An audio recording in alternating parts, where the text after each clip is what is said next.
என்ன வளம் இல்லை இந்த திருநாட்டில், ஏன் கையை ஏந்த வேண்டும் வெளிநாட்டில். அதே தாண்டா நானும் சொல்றேன். எல்லா வளமும் இருந்துச்சுடா. என்னைக்கு காலை வச்சீங்களோ அன்னைக்கே எல்லாம் அழிஞ்சு வச்சுடா.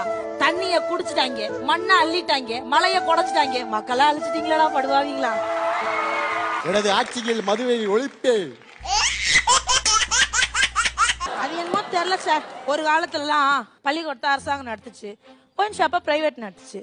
இப்ப பிரைவேட்டை பள்ளிக்கூடத்தை நடத்துது, அரசாங்கம் ஒயின் ஷாப்பை நடத்துது. கேட்டா நம்மள லூசும்பாங்க. இது எதுக்கு நமக்கு? நம்ம பிச்சை எடுக்க வேண்டிய வேலையை கரெக்டா பாத்துருவோம். அவனுங்களை சொல்லிலாம் குத்தம் இல்ல சார். சின்ன தம்பி பிரபு, தப்பு நம்ம மேல இருக்கு. காசு கொடுத்தோன்னு வாங்கிட்டீங்களா? பூரா பயிலும் உரிமையை வித்துட்டீங்களா? முதல்ல திருந்துங்கடா, அப்புறமா திருத்தலாம். காசை திருப்பி கூட. நாங்கள் கையேந்தி நிற்பது வாக்குக்காக அல்ல, அடுத்த தலைமுறை பிள்ளைகளின் வாழ்க்கைக்காக.